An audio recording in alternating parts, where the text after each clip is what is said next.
How to add WhatsApp chat shortcut on home screen. In this video, I will show you how to add WhatsApp chat shortcut to your home screen.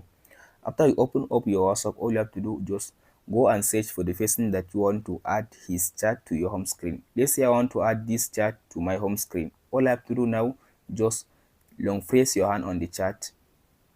After you mark on the chat, as you can see, so tap on this three dots at the top right.